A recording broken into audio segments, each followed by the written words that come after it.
7th, 2023. I'm back with my old friend Keith Teare, the publisher of That Was the Week, the tech newspaper. Last week at this time, Keith and I talked about the brewing battle between technology, social media companies in particular, and world governments. We talked about Brazil versus X, France versus Telegram, and other conflicts brewing. And we're back on that theme today. Keith is responding in his editorial to an interesting piece by Robert Reich, one of America's leading political writers, analysts, tech people, who argued in The Guardian yesterday and Friday that not only Elon Musk is out of control, but how to rein him in. Keith was particularly troubled by this because one of the points that Reich made was that sometimes foreign governments should at least threaten to arrest Musk. So Keith's created some AI art, which presents Musk as a kind of superhero with a lot of small police. Keith, you were profoundly offended. If you wanted to press, I don't know if it's Robert Reich was trying to press your button, but certainly this brought out all your libertarian anger, this piece, didn't it? Well, I think it's more my, in going with the French theme, my liberté, égalité, fraternité instincts, because Robert Reich, in his headline says, Musk is out of control, which implies that Reich thinks Musk should be under control, and he should be reined in quotes. Now, Reich is a leading Democrat. He was part of Clinton's administration. I'm not sure if he's a leading Democrat. I mean, he's an ex-leading Democrat. He's a bit of an old guy. I mean, he teaches at UC Berkeley now, so he's not.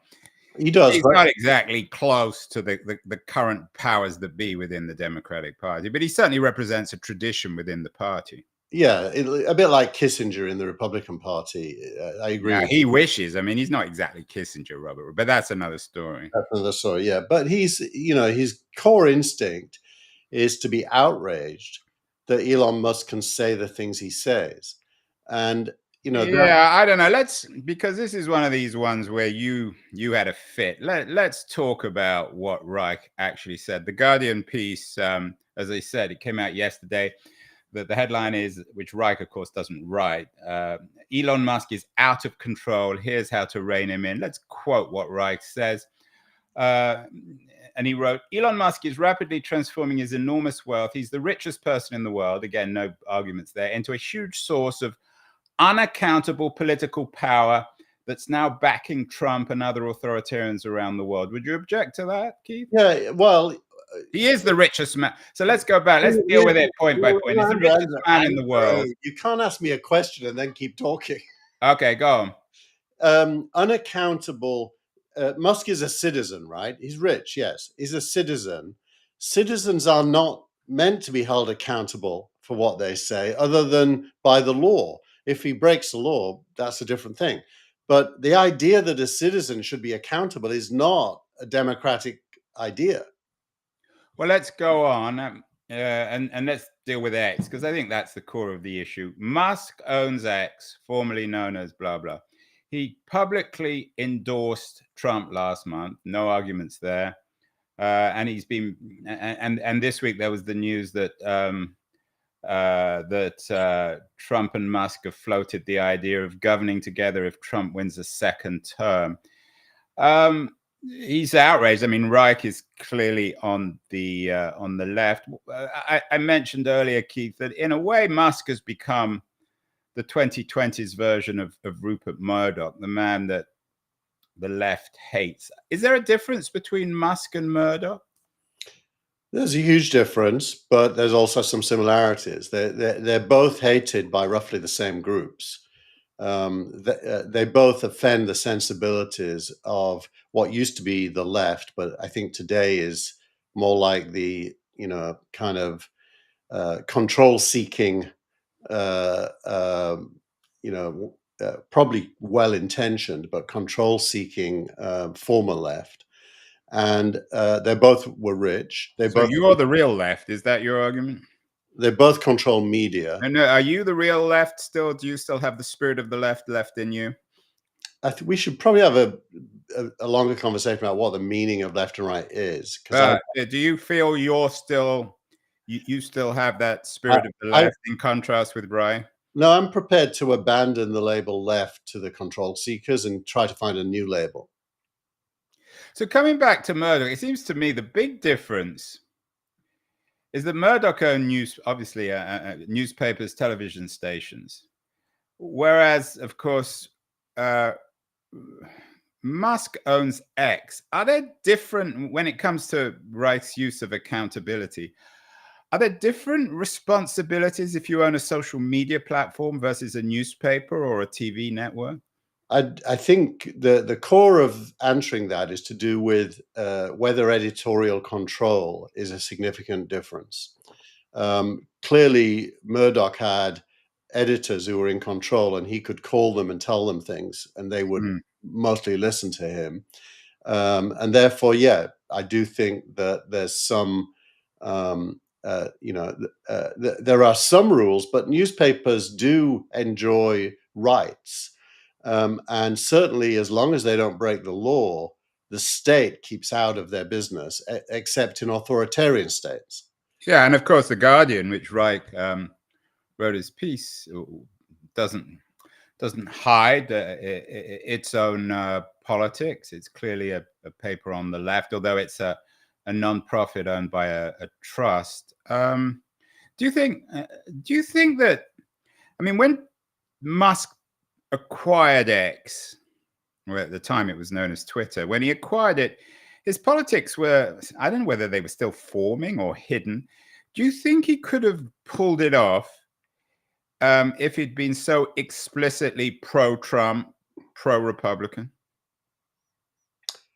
Look, I've known Musk not as a friend, but he's been in my circles since about 1995, 6 actually, when we were both invested in by Draper Fisher Jurvetson, and we're both CEOs in that orbit.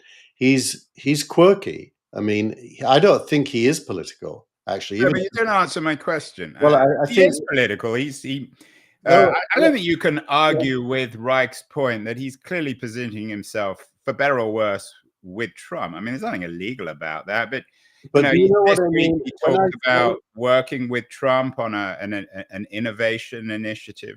Andrew, when I say he isn't political, do you know what I mean by that? I don't mean he doesn't make political statements. I mean his motivation. He's not a coherent political person. He doesn't have a worldview that evolves in a linear fashion through experience like normal political people.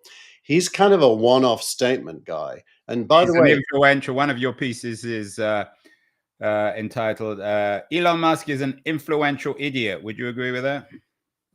Certainly, that does describe many of the things he does. Other things he's, when he talks about SpaceX or Tesla, he's not an idiot. So it's nuanced, isn't it? I mean, in that sense, is he that different from, say, Trump, who doesn't really ever particularly changes his mind all the time? I mean, it seems like very similar to Trump. I know. So whatever. I mean, I use the word political. I mean, maybe this is again a semantic issue. He's interested in politics. He certainly committed his name and his resources to the Trump and the Republican Party at the moment. Could he have got away with that if he'd been so explicitly pro-Trump when he was trying to buy X? Do you think he could have done it? Well, look, I think he could have, because it's all about money. I mean, if you can pay 44 billion, you can do it. No, even if you're the devil. So, and by the way, I think characterizing Musk is a kind of a fool's errand. It almost doesn't matter, does it? Because the real discussion isn't what is Elon Musk. The real discussion is, should Elon Musk be arrested by foreign governments because of things he says? And I think we both would agree the answer to that is no. Well, it depends what he says. And I mean, if your presentation of Musk is that he's not a real, he just says whatever he thinks at the moment, and he's not a real person, then he can do it. Aren't you giving him carte blanche to say anything, because you shouldn't take him particularly seriously? He clearly is on the spectrum, let's say. Yeah. And so, you wouldn't expect Musk to become your financial advisor, your banker, your therapist, because he's a non-linear thinker, any more than you would let Donald Trump do those things. But you don't criminalize him for what he says. Like let's go to something I really strongly disagree with Musk about: his current obsession with immigration and his agreement with Trump that there's a correlation between immigration and crime, which is both are wrong. I disagree with him, but I'm not going to call for him to be arrested. Okay, so let's be fair to Reich, because I think you take what he says a little bit out of context. He's writing this piece that Musk is out of control. Here's how to rein him in. Here's how we, the public at least, that can control him. He has 5 things that he lists. Let's go through these, because we can talk about one of them, which is about arresting him, but let's deal with the first 2. Boycott Tesla and advertisers should boycott X. What do you think of those 2? This is for ordinary people who simply hate Musk and his politics. Well, I think the very concept of punishing Musk for his ideas is, a non-starter for me. But yes, it's quite possible, already happening, I'm sure. So that's legitimate. If you're troubled by the fact that advertisers boycotting X, there is a legal case right now that was just approved by a judge against some very large advertisers for conspiring to destroy the advertising base of X. So that could possibly be crossing over. Yeah, I mean, Reich's piece is to ordinary people reading in The Guardian who are going to agree with his politics and say, what can we do? The second one isn't to ordinary people. Okay, so it's advertisers boycott. There's been a lot of talk about that, whether it's effective or not. Boycotting Tesla seems, I don't know whether it will make a massive difference to Musk. So let's deal with 4 and 5, and then we'll get to the the one that really outraged you. The he has a piece about the FTC. In the US, the FTC should demand that Musk take down lies that are likely to endanger individuals, and if he does not, sue him under the Section 5 of the FTC Act. So that's specifically, I think, an X point. What do you think on that? Well, let's just read out the sentence. Musk must take down lies that are likely to endanger individuals. What the heck is that? Define that for me. What he's trying to, I guess he's trying to set, well, you would use the word censor. Some people might say control what can and can't be said on X. So, well, and read what he says underneath. Musk's free speech rights under the First Amendment do not take precedence over public interest. Well, actually, they do. Public interest includes the right to hear points of view that you disagree with. And so he's wrong on the face of it. That's just completely incorrect. Yeah, I was just in New York this week at Cybertech. We did a panel, a Yossi Vardy's event on the new world of fake and truth. It was moderated by a powerful woman from NBC News. I mean, this is a hard one, though, Keith. How to control what can and can't you say on X? I mean, that goes back to Murdoch. That's why it's more complicated, because a social network like X or Facebook is different. Yes, from the Sun newspaper or Fox News. Yeah, every single person who posts on it is their own editor. Yeah, but you can't just say anything, can you? You can say anything legal. You can't do illegal things. Well, one of the pieces... That's why we have the rule of law. The rule of law defines law. And one of the pieces you have this week is from our mutual friend, Albert Wenger, one of the partners at Union Square Ventures. And he talks about approaching the freedom of speech as a fundamental human right. I mean, which I think is your position. And he also says there's 2 ways of doing it. We can also approach freedom of speech as an instrument for progress. If we do the second, then are there reasons why you can control what can and can't be said on X? I can't think of any valid reason to control anything legal on X. So you can say anything you want on X?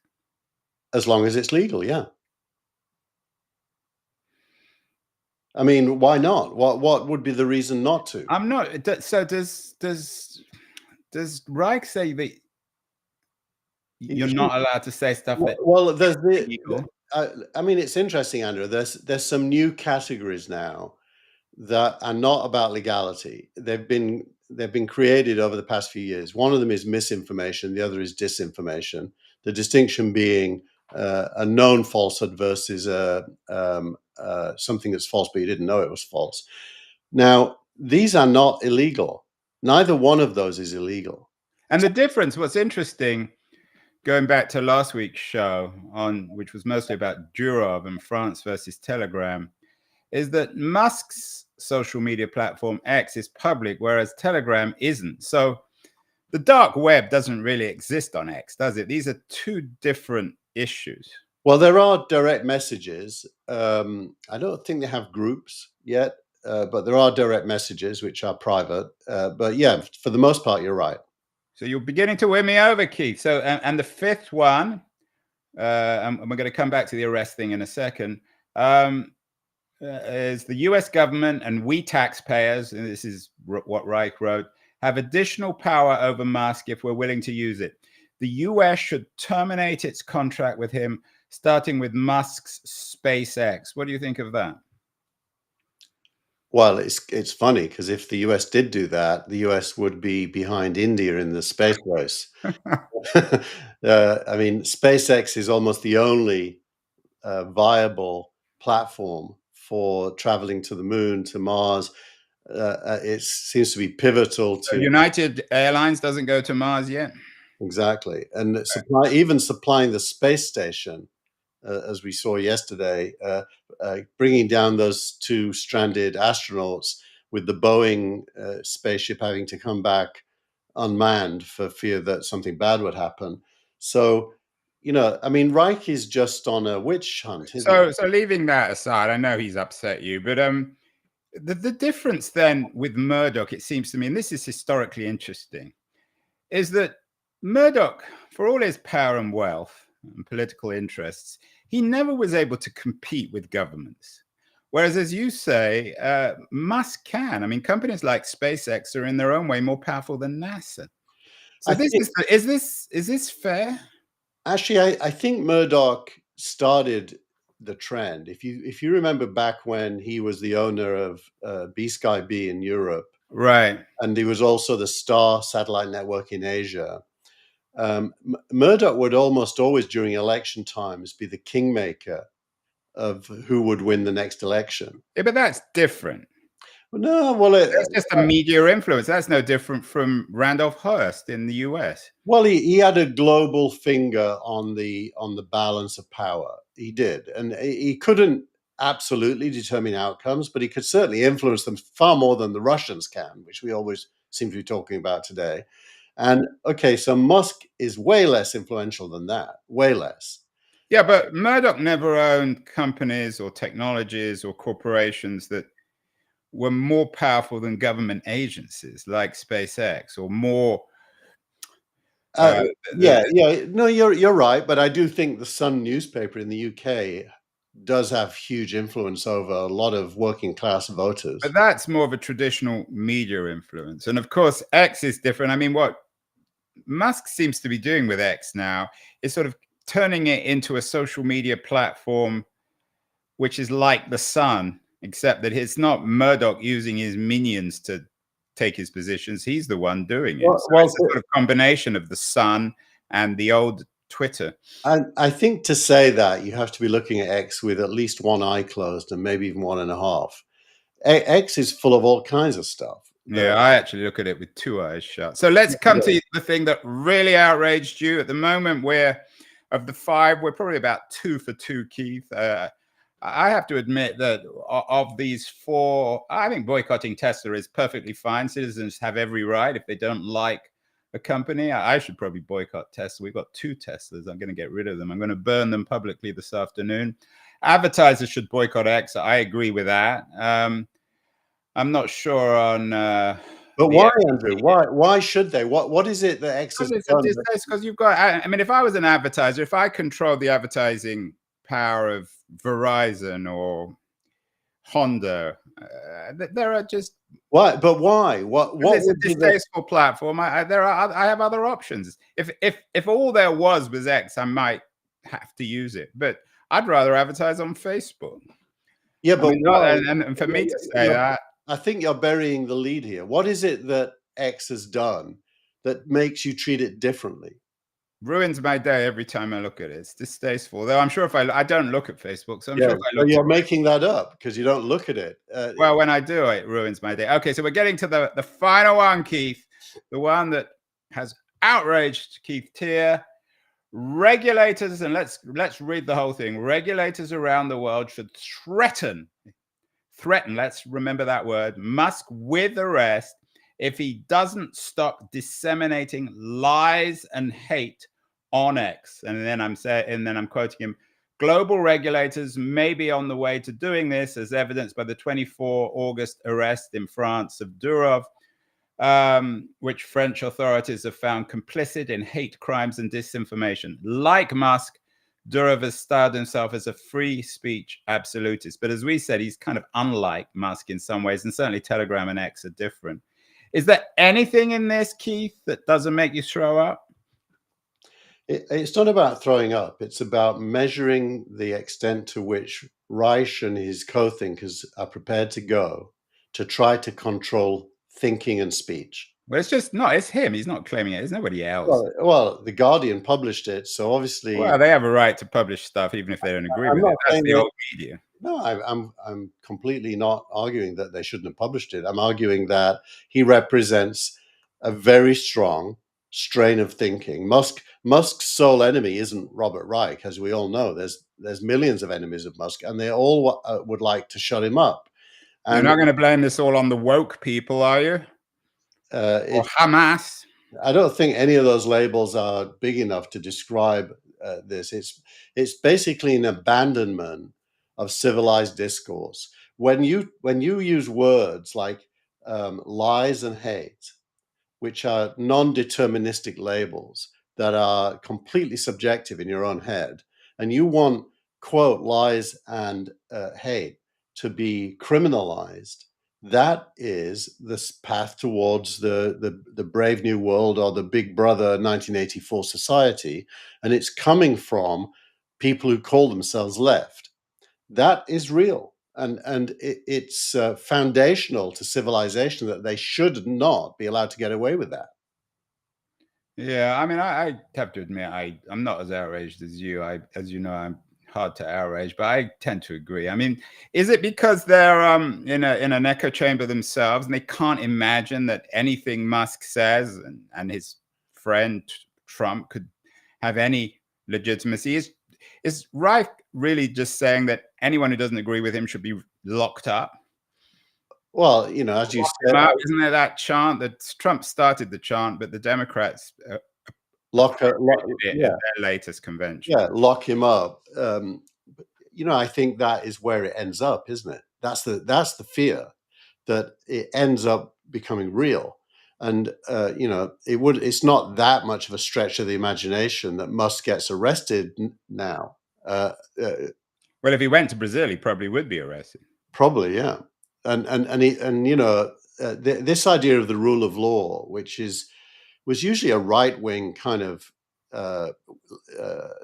words, the rule of law is really the evidence that society has evolved to the place where there are rules that everyone abides by.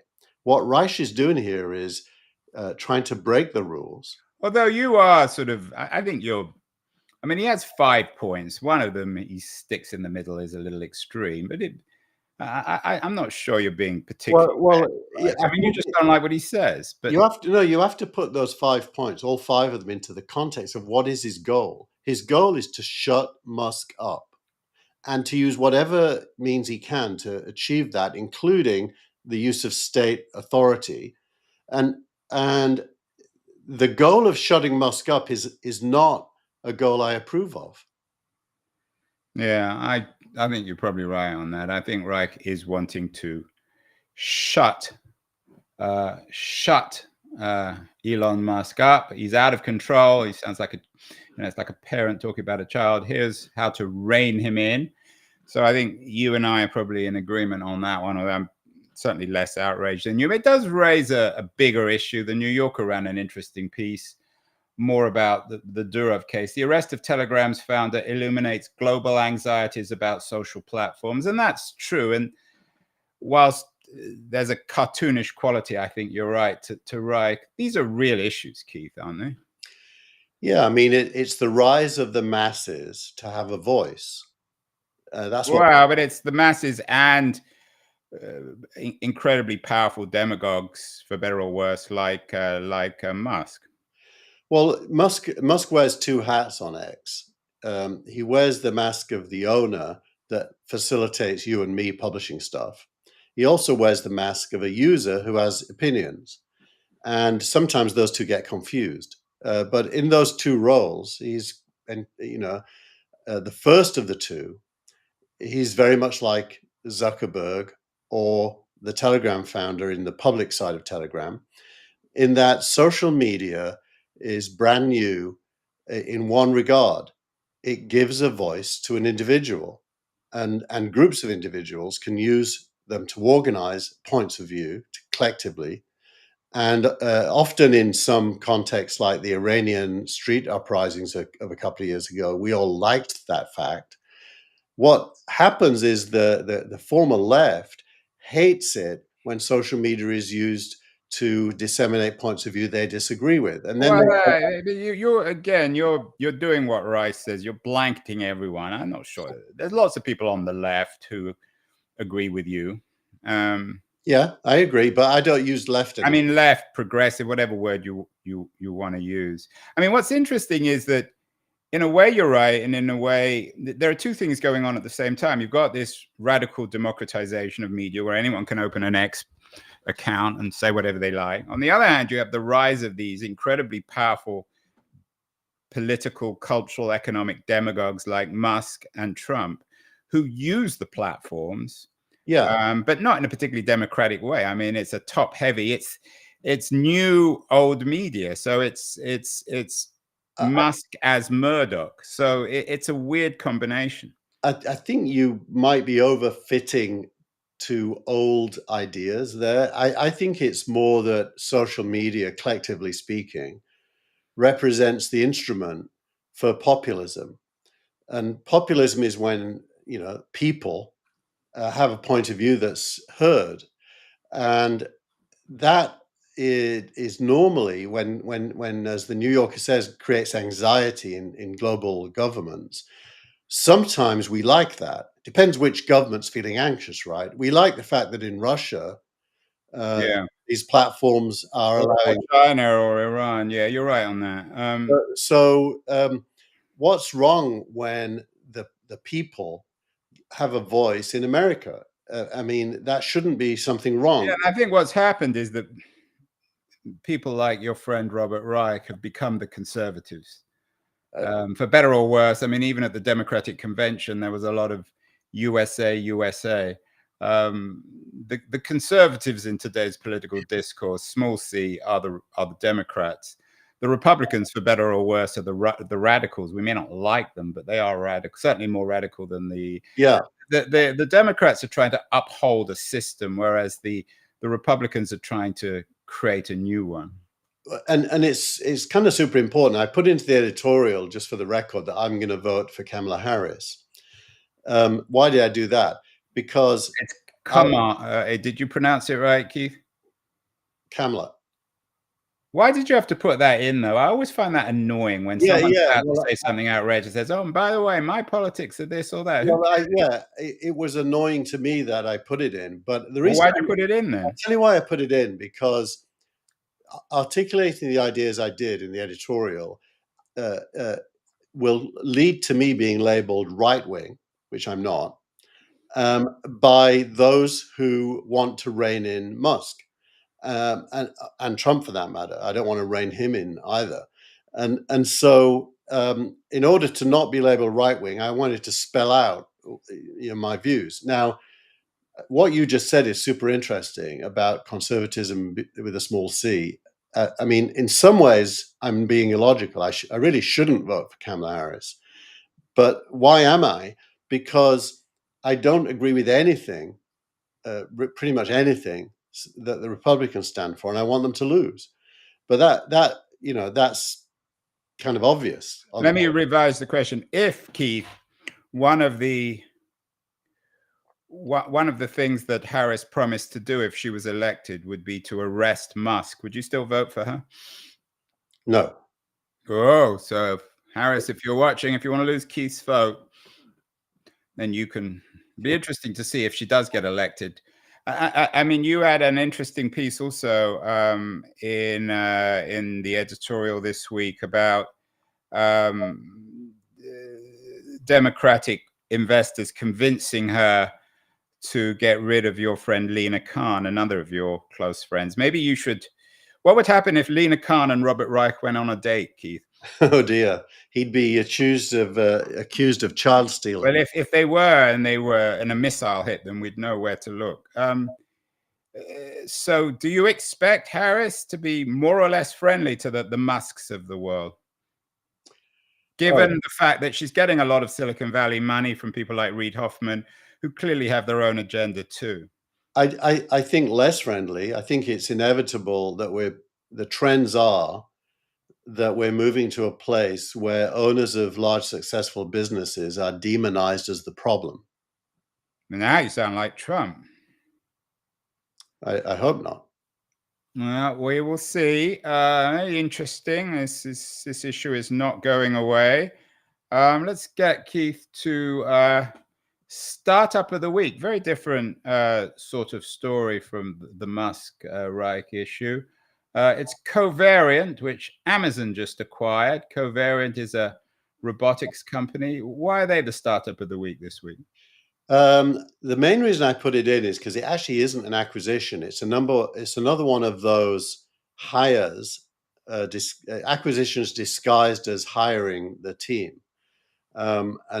So it's further evidence that in order to avoid antitrust, the large companies are using new ways of acquiring the companies they want to acquire that are not subject to an M&A process. But that's a company that raised almost $1 billion. So it's a very expensive. So are you saying they should, or are you horrified with that, or you think it's a good strategy?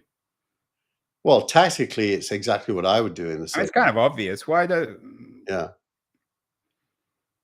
Yeah. So, but it's showing that Lena Khan's shadow is hovering over Silicon Valley. Oh, that sounds a bit of a nightmare. Is she that powerful, Keith? Lena Khan, your great foe, your antithesis?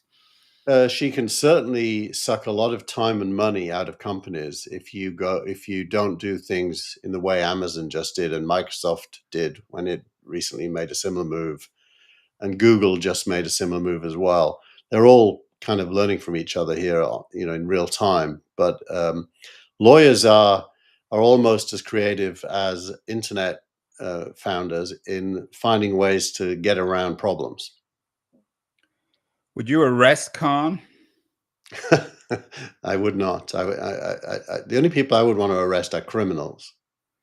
What about the 5 points about Khan? Would you boycott the FTC? Should advertisers? I don't know if you can advertise on the FTC. I wouldn't do any of those things. I do what I already do, which is explain to at least my audience why she's wrong, and hope that little by little the world realizes that. I mean, the fact that sponsors of the Democrats are asking Kamala Harris to fire her is kind of interesting. So I think, in all seriousness, we should, because Reich's point about boycotting Tesla and boycotting X, I think we should start thinking seriously, Keith, about you've got the X of the week from the startup guy. Can't we have a better title? I mean, can it be social media post of the week? Well, I don't want to be. I mean, you may like Musk. I don't like him. Can't we promote another social media? Can't we just promote social media? The only place where interesting things are said is on X, precisely because it's so. Well, probably because you don't follow any of the others. You fit into No, I the do. I do. I'm on Telegram. I'm on WhatsApp. I'm on Instagram. I'm on everything. And What every about now. TikTok? TikTok's way more powerful politically, Well, isn't it? TikTok is video, so you can't really put it as a post. Well, can't we have a post of the week rather than an X of the week? If I guarantee, if you yes, the answer is yes, but I'll tell you what will happen. The actual content will come from X because there is no other. Well, it will because you're the one who puts it together. So No, I read all of them, and I don't see anything interesting on the others. nothing. Really, nothing, because they're not used in that way. Facebook is mainly personal stuff. Threads is like antiseptic, denuded content with only one point of view. What does denuded mean? Well, it's No nudity. it's been anesthetized. What's the right word? Sanitized. Sanitized. It's been sanitized. So you've got a lot of people I know and who are friends talking to each other about things they agree with. Yeah. Well, I think we should. Can't we have startup? Can't we have a post of the week? I mean, you can use X, but I think we're promoting. If we took our But remember, support away from X, do you think the whole platform would collapse? well, this is going to be hard for you to hear, Andrew, but it is my newsletter, and I like X. So And now we hear the truth. Now the Rupert Murdoch, Elon Musk is coming out of Teare. Well, let's get to your X of the week, which is an interesting one, actually, a particularly interesting one. From somebody called the Startup Guy. I never heard of him. He doesn't have, or he or she doesn't have, I guess it's a he, the Startup Guy, doesn't have a big following, but it's certainly an interesting X post. Venture-backed startups take a decade or more to build. So tell us about this. yeah, so this comes from Carter, and Peter Walker and Michael Ho from Carter have been doing fantastic work producing charts like this, mainly on LinkedIn. Is where you'll Yeah, find. LinkedIn's another thing we could use. That's social media, isn't it? Yeah, I could have taken this from LinkedIn. It was also on LinkedIn. But if you look at the left-hand column, it's the number of years it takes to achieve a funding event. Well, not everyone's watching. For people just listening, we have a very nice image, actually, of seed, Series A, Series B, Series C, Series D, and then the other side is how long it takes to build. Yeah, so only 2% of startups get to a Series D in their first 2 years. I'm one of those, by the way. Real Names did an A, B, C, and D in about 15 months. And so when things really take off, that's what happens. But this is a very good way of thinking about the power law of venture capital, because the ones that do it faster are the ones that grow value quicker. So what all this is really saying, this chart, and for those listening and not seeing, 26%, 38% actually if you do the bottom two, or 52% if you do the bottom three, take more than 8 years to get to a Series D. You've got to be patient. Is that what you're saying? Well, some ideas take time, especially if hardware is involved, or global growth is involved, or if it's enterprise, they take time. Other ones, especially consumer and mobile, can happen super quick. And the chart kind of shows that. And it's saying to a founder, don't do a startup unless you're prepared to spend the next 10 years on it. Although, given your startup of the week, Covariant and the Amazon acquisition, it might be better if the company's taken off the table for everybody. Well, it's often, the only way to get cash out of a startup is to sell it or IPO it. It's very rare for there to be any other method, like dividends from revenues is not a thing in startups. So how many startups get bought or IPO is well under 10%. So, by definition, 90% of startups that attract venture capital don't ever pay out. That's the name of the game. That's why indexing is so important. And there's a couple of articles this week about indexing, one by Rob Hodgkinson from SignalRank. What's SignalRank, Keith? Signal rank is the next I big haven't thing. heard of that one. Next big thing, Andrew. Next big thing. So anyone who wants to invest, go into Signal rank. Keith, what's the chances next week of, we had Durov arrested last week, Robert Reich calling for Musk's arrest this week. What's the chances next week that Musk will be arrested? I think he has a bit of a martyr complex. I wouldn't be surprised if he chose to travel to Brazil to be arrested. It would actually give him a bit of a thrill. He could X from jail in Brazil. Yeah, I think Musk has that third voice in his head where he's actually playing a character called Elon Musk, and he does things for the audience, and that means anything's possible because it depends where his brain takes his character. Well, Elon, if you're watching today, please go to Brazil. Give something. It will outrage Keith. Give us something to talk about next week. Keith, have a great week. And we will be back with that.